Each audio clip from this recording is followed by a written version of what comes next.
So if you guys haven't heard, Adult Swim, our big boy right here, actually has a video game division. And of course, Adult Swim, much like Cartoon Network, is owned by Warner Brothers. But today, there's some good news when it comes to Adult Swim games.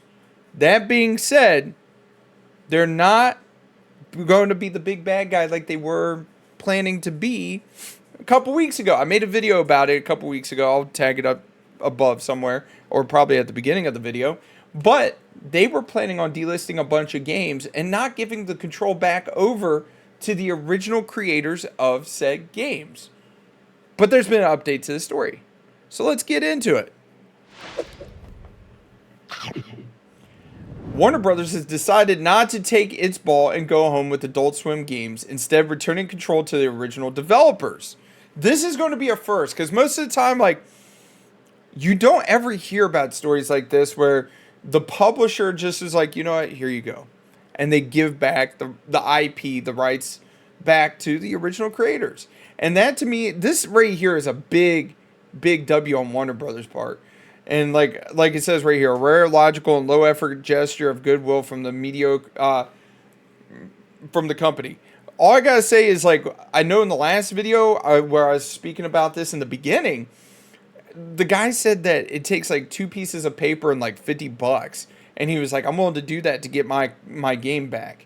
Anyways, remember how Warner Brothers was fixing to permanently send Adult Swim Games' entire catalog of indies into the Shadow Realm, because it would have been too much of a pain to keep processing the devs' royalty checks. Well, it looks like that fate's been averted, with the games remaining up on Steam and their creators saying they've been handed back full control. That to me is a massive W. Massive W, Warner Brothers.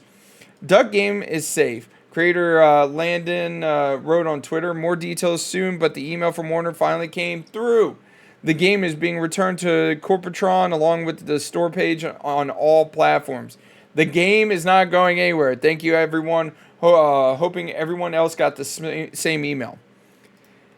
It certainly looks like they did. As reported by game developers, Small Radio's Big Television's developer Owen Dury tweeted that he had similarly gotten back ownership and store listings control from Warner Brothers.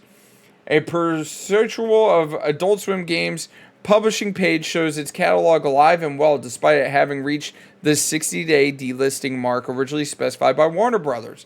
Which, to me, I don't know, man. I really genuinely feel like 60 days, especially with something this big, is not a lot of time. Not at all. There's a lot that is probably going on behind the scenes. A lot of emails, a lot of back and forth.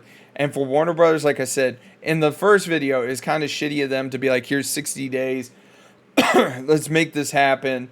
And basically telling them kick rocks when they were asking for the rights back to the game. And the other games from the initiative, Sound Dodger and Kingsway, remain available for purchase. The Adult Swim's games seem to have been wound down in 2020 and 2021. Truth be told, I did not know there was an entire division of Adult Swim dedicated just to games. Which, I mean, it makes sense because there's a lot of stuff when it comes to Adult Swim that is indie.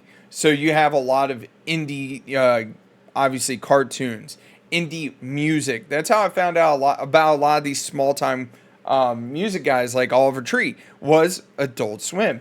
And I have to give Adult Swim, major props, because they do that where they allow for all kinds of, indie stuff. If it wasn't for Adult Swim back in the day, I would have never watched Gundam, and I would have probably never watched Cowboy Bebop. But with those coming to Adult Swim when I was a kid, that's how I ended up watching it, which was nice.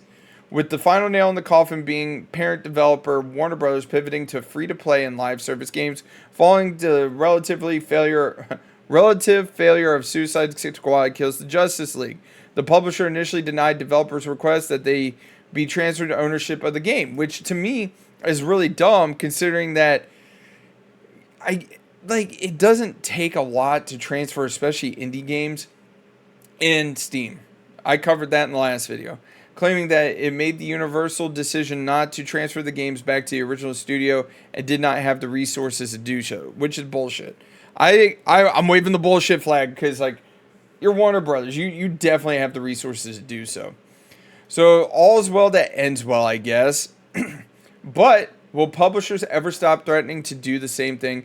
Something extremely unpopular and consumer hostile before reverting the decision at the last second, which I highly doubt they will. They're going to continue doing this because unless we speak with A, our wallets, and B, with our reviews and letting them know, yo, this ain't cool, man.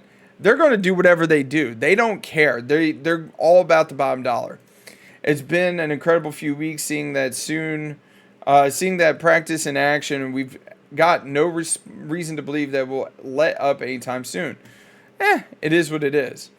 But this last paragraph, which I don't think should be in here, but I wholeheartedly agree with it. Outside of games, Warner Brothers canceled the release of 2 big budget films in recent years, Batgirl and Coyote vs. Acme, going to the vault in exchange for tax write-offs from Uncle Sam.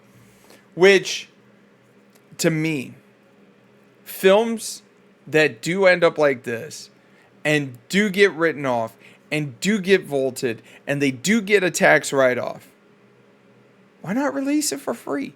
You're not, because this is the part that really aggravates me, right? Is the fact that my tax dollars, like it says right here, tax dollars effectively paid for those movies. Why can't we watch them for free? My tax dollars are going towards Warner Brothers writing off Batgirl and Acme. Well, why isn't it released for free? I think that, especially Batgirl, and I'm not sure how close Coyote versus Acme is, but Batgirl was complete. It was done. They were screening it. I don't see why that isn't available somewhere. And I'm not saying release it on Max. No. It should be definitely free to watch for me and you to enjoy, whether it's a good movie or whether it's a bad movie. It's got Brendan Fraser in there as Firefly, and I don't remember who they chose as Batgirl. So with that being said, this week coming to a close. Happy Mother's Day, by the way, all you guys. It just blows my mind how this simple decision is saving a lot of people a lot of heartache and grief. And, you know, like I said, it doesn't take much to transfer games from one individual to another, especially on Steam. And, you know, it takes a couple pieces of paper and here's $50 and call it good. Anyways, you guys, let me know what you think down in the comments section. I just thought it was genuinely interesting how, you know, you never really hear about stories like this. And we just got a really good story right there about a big corporation actually doing the right thing for once. Anyways, you guys, mash that like button, comment down below, subscribe. Every little bit does help out the channel. Y'all take it easy. Have a wonderful day, and I'll catch you later.